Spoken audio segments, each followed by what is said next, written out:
Chief editor Shri India TV Shri Rajat Sharma जी।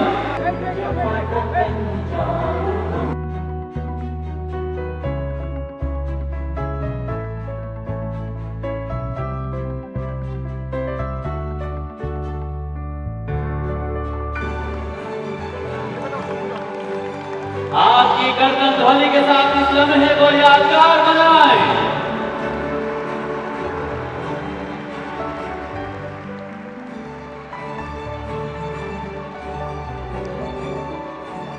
SRK की अदालत में स्वागत है। सर, मैं ये पूछना चाहता हूँ कि आप जब किसी का इंटरव्यू लेते हैं या उससे बात करते हैं अदालत में के माध्यम से, तो उसकी बहुत सारी जानकारी आप अंदर तक की निकाल लाते हैं। तो वो आप कैसे निकाल के लाते हैं? आपकी टीम काम करती है उस पर, पहले से तय होता है या कैसे होता है? दूसरा ये सर कि ऐसा कौन सा आपके ध्यान में व्यक्ति है जो आपके सवालों का सबसे कमज़ोर रूप से सामना कर पाया? एक टीम है, वो ज़रूर रिसर्च करती है, लेकिन सच बात है कि ज़्यादातर काम अपने आप ही करना पड़ता है। वो आपको एक बेस प्रोवाइड करता है, लेकिन मैं अपने अनुभव के आधार पे, संबंधों के आधार पे, जिस व्यक्ति को इंटरव्यू करना है उसके आसपास के लोगों से बात करके प्रिपेयर करता हूँ। और उसको मैं एक कोर्ट के केस की तरफ प्रिपेयर करता हूँ। ये भी प्रिपेयर करता हूँ कि अगर मैं ये पूछूंगा, उसने ये जवाब दिया तो मैं क्या कहूँगा, अगर उन्होंने ये कहा तो मैं क्या कहूँगा। लेकिन सच बात यह है कि जो प्रिपरेशन करते हैं उसका 30% यूज़ होता है, 70% स्पॉन्टेनियस होता है, वहीं पर ही क्रिएट होता है। उसके लिए कोई प्रिपरेशन नहीं की जा सकती। और आपको कभी अंदाज़ा नहीं लगता कि इसको सामने वाला इस चीज़ का क्या जवाब दे। और शुरुआती दौर में तो लोग इतना नहीं जवाब दे पाते, लेकिन अब सब लोग समझ गए। जैसे वो T20 का मैच होता है ना, एक बॉलर को फेंक के वो समझ जाते हैं जिसको कहाँ फेंकना है। तो अब ये बदला है। जहाँ तक आप कमज़ोर का बात है, तो एक ही प्रोग्राम था जिसको मुझे बड़ी मुश्किल हुई थी।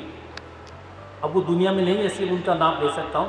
कांग्रेस पार्टी के उस समय के लीडर थे मोतीलाल नेहरू। बहुत सीनियर लीडर थे, बहुत बड़े नेता थे और बहुत अच्छे इंसान थे। वो नॉर्मली इंटरव्यूज़ वगैरह नहीं देते थे। उस समय उत्तर प्रदेश में राज्यपाल बने। मैंने उनको किसी तरह से पर्सनल रिश्तों का हवाला दे के बुला लिया था। तो मैंने उनसे पूछा कि वोरा जी, आपने उत्तर प्रदेश के राजभवन को राजनीति का अड्डा बना दिया है? उन्होंने कहा जी नहीं। अब मैं इंतजार कर रहा, कुछ बोले थे, वो कुछ नहीं बोले। तो मैंने कहा मैंने सुना वहाँ पर चंद्रा स्वामी ने एक यज्ञ किया था। नहीं तो ये मेरे लिए बड़ा मुश्किल काम था कि अब आगे कैसे बढ़े। और मेरा मन तो करा था उनको जाके ऐसे झचकोट दूर में कुछ तो बोलो, लेकिन वो किसी तरह प्रोग्राम हुआ, उतना इंटरेस्टिंग नहीं हुआ। लेकिन ये मुश्किल हो जाती, क्योंकि किसी आदमी का टेम्परामेंट नहीं होता बोलने का।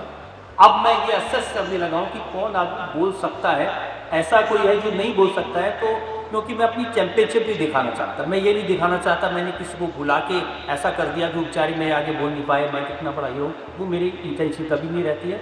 जो बोलते हैं, अच्छे जवाब देते हैं और उनको बुलाते हैं, और जो जितने ज़्यादा अच्छे जवाब देते हैं उनको उतना मौका मिलता है। मैं आपसे सवाल करना चाहता हूँ कि आप 32 साल से ये शो चला रहे हैं और आपका भी परिवार है, मैं जानता नहीं हूँ, पर पूछना चाहता हूँ कि आप भी पारिवारिक तौर पे ये लीगेसी आपके परिवार को दे के ये शो 100 साल तक चलाएंगे कि नहीं चलाएंगे? एक्चुअली परिवार में मेरी 2 बेटियां हैं और उनका कोई इंटरेस्ट नहीं है टीवी में, इस म्यूज़ियम में। तो उनका इंटरेस्ट म्यूज़िक में, एक लॉयर है, उन चीज़ों में इंटरेस्ट है। और मैंने कभी उनसे ये नहीं कहा कि आप इस एरिया में इंटरेस्ट लें। मेरी जो वाइफ हैं वो मेरे से ज़्यादा अनुभवी हैं टीवी की दुनिया में, पहले से आई थी। वो ट्रेन प्रोड्यूसर हैं, डायरेक्टर हैं। जितना भी आपकी जय टीवी का लुक भी देखते हैं वो बिहाइंड द सीन काम करने वाले वो हैं, कभी कैमरे के सामने नहीं आती। तो वो और मैं, हमारा पूरा जीवन ही इंडिया टीवी के लिए, आपकी अदालत के लिए, आज की बात के लिए समर्पित है।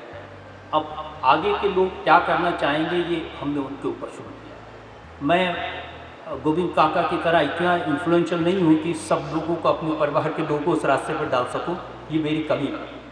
लेकिन अब इनसे मैं कुछ गुर सीख के जाऊँगा। Thank you very much.